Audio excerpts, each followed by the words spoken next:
Saturday's counter-protest in Boston has been hailed as a strong but mostly peaceful message to right-wing extremists to avoid the physical harm that took place a week earlier in Charlottesville, Virginia. Officials in Boston deployed more than 500 police officers, and where open conflict was most expected, their presence was hard to ignore. Joining us with his own observations from Roxbury to the Common is the editor-in-chief at DigBoston, also with the Boston Institute for Nonprofit Journalism, Chris Faraone. Thank you very much for being with us, Chris. Always love coming. First of all, talk about the perspective here, because one of the big stories is supposedly it's wonderful that all these people came out against neo-Nazis and white supremacy, but you were focused more on what happened around the Common. Well, yeah. Not just the Common, but in Roxbury, where I saw you, of course, perched on top of taking some pictures. But no, really, it was So there's a couple of things here. One is that there are 40,000 protesters out there, counter-protesters, whatever people are calling them. They weren't random. They had a lot of messages, a lot of things to say. In Roxbury early on, for one, we heard a lot about messages, just issues that are happening in Boston, related to Norfolk Prison, just local issues that a lot of those organizers have been talking about, not just yesterday, not just the day before, but for months. So that's one thing that I just saw really left out of the media. Obviously, it doesn't show up in a lot of pictures. The bright anti-Nazi signs were the best. But the other major thing, and somebody's got to say it, is that it was not some, it wasn't just like some police heroics here. There were a lot of police heroics. I certainly, for one, my reporters saw the police take a gun off somebody who was at the rally.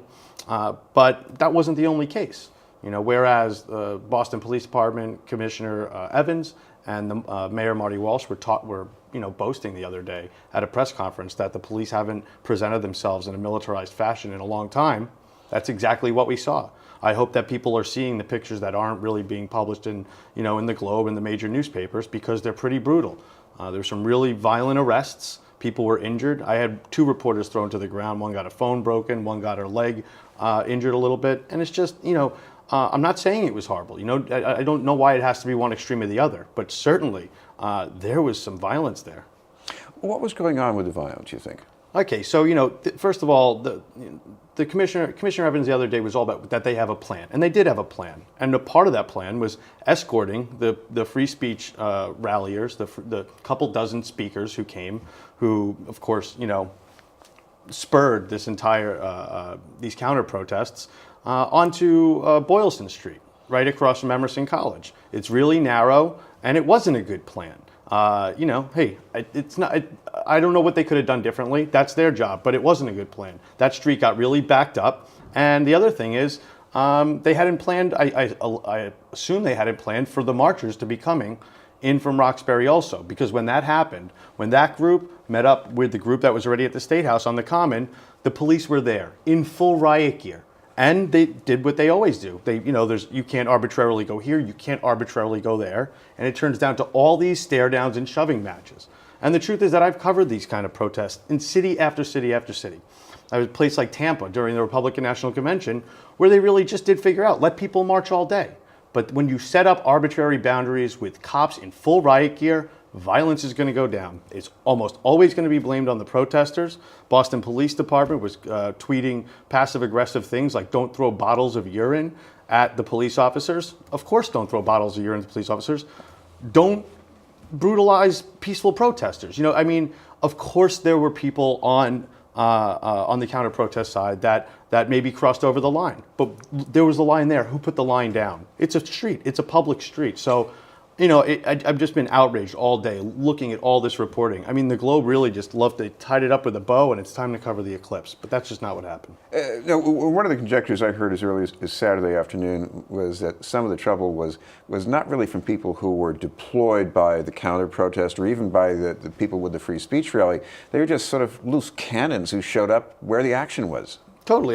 There's definitely, as far as your oddball Trump supporters that would come out of the blue and start a whole nightmare on the Common. But I got to say this, and this is important.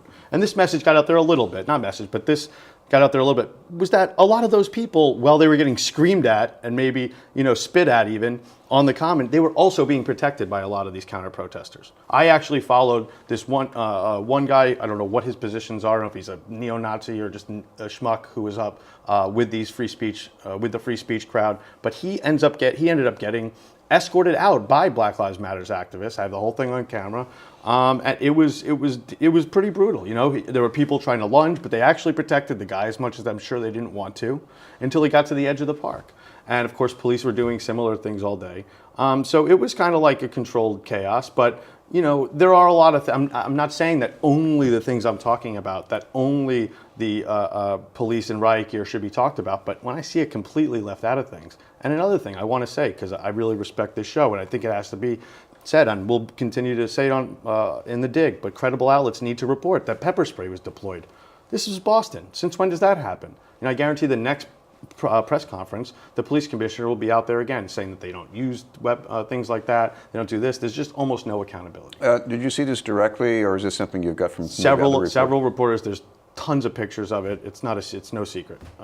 It's out there now, and we're doing we're doing all the checks in up on it now. But yes, I'm certain about it now. We've spoken to people who were sprayed. There's images of it, and it's nowhere to be found. No questions asked or answered about it at the press conference. So. This has been the news, and we're talking with Chris Faraone from DigBoston and the Boston Institute for Nonprofit Journalism. Chris, talk about how these different sides accomplished their missions on Saturday, and starting with the so-called free speech people, because I think one of the things they wanted to prove was that Boston wouldn't tolerate them enough. And this is kind of like another, not to be like President Trump, this is another side to it, right? Because you have outfits like the Globe right now that I see, and some journalism outfits that are aggravated that the free speech, no reporters were even able to get near these free speech ralliers to hear what they were saying, to broadcast that out or whatever. So that's a First Amendment issue there. Frankly, I don't know what their mission was, but I assume that their mission was to kind of troll everybody else. And if that's the case, it worked and it didn't work. Why? It worked because look at the chaos that it caused, right? It didn't work because look at the love that it caused. Look at all the people that came together, all this organizing. The messages that I'm talking about, the community issues that a lot of the organizers on the other side wanted to talk about. It didn't get out as much as these other messages, but it did get out there. Hey, I just wrote an article for the New Republic. There are articles in Vice, there are articles in Refinery 29, and all of these national publications. So there's a dent there. But as for the other side, they wanted to get their message out. Their Black Lives Matters group, there's a group called Violence in Boston, there are socialist groups. They were all along the march and together, which is really important to note. So, I think it kind of slices both ways. So, it happened. It's not like anybody can say, they wish this didn't happen, they wish it did. I hope there will be some analysis. It was a big critical moment, not just for the city, but for the country. And there were certainly a lot of eyeballs on it. And I've just seen so much despicable coverage of it in the past couple of days that it's really been burning me. Now, one part of the story that some of us know in Boston, but maybe it might be nice to flesh out a bit more, is the local impetus and local leadership around this march. I think especially people like Monica Cannon Grant. Talk about that. Yeah, well, so Monica Cannon was organized with the group Violence in Boston that I was talking about, and you really saw.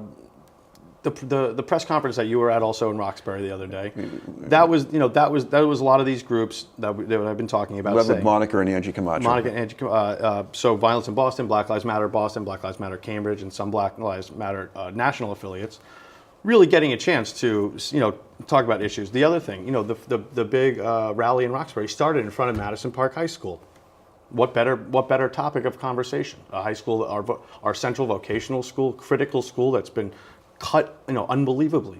These students 2 years ago went to school for 2 weeks with no schedules. Administrators were asleep on the job. A total disgrace, an unprecedented disgrace in my time covering education. So just to kind of bring, like I said, maybe they didn't get as much press as some people who really deeply care about social justice would have liked, but they got the message out there quite a bit. And it was people like Monica Cannon, seeing them lead that effort. This was a major effort.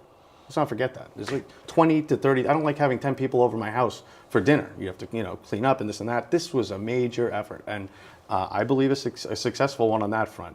One other ingredient here that we didn't talk about that much, and that was the Antifa. And around the country, they've been either vilified as troublemakers and intimidators, and sometimes they've also been praised as protectors. In Boston, they certainly look disciplined. Yeah, I mean, so especially on the march. I don't know if you saw that. So Antifa is frankly, it's an umbrella term. There's all these different groups. There's no national caucus. So, for one, it's when you see somebody labeling them in either way, I think it's tough. You got to take it in the aggregate. I think that, because when I was covering Occupy a couple of years ago, for example, it was Black Bloc everyone was talking about. Now everyone says Black Bloc Antifa. So I think a lot of the times we see labels being given. People don't really know what they're talking about. And as one person put it on the march in Roxbury, in Charlottesville, white supremacists killed one person, Antifa saved people. So, that's one tally, but I just think that, people who really want to put a label on Antifa across the board should have come out the other day. I hope they did and actually met people and saw, so a lot of people have masks on. Guess what? A lot of those people with masks were medics. They were helping people. So it's really, I just think when you see every time that, this is the first right-wing talking point every time. What about Antifa? What about Antifa? We have a history in this country, the Ku Klux Klan, of all these hate groups. Antifa, this is a new construct for them, and they're trying to wrestle with it. But for us in Boston, I think it was the police who beat down Antifa, if anything, right? So. That's a conversation I'm trying to have. In another age, we might have been talking about the Molly Maguires. Anyhow, in the meantime, if people want some more information, I'm sure your coverage is still continuing at DigBoston and Binge. DigBoston, just DigBoston, all our social media. We've just had tons of stuff. So many great reporters out there. I don't even want to start to name them because I'll forget someone. But really, check out their work, please. It's top of the line. We produced more than a dozen stories over the past couple of days alone, and they are deep interviews with the organizers, all the stuff we've been talking about. Thank you very much for being with us. Thanks. Chris Faraone from DigBoston and Binge.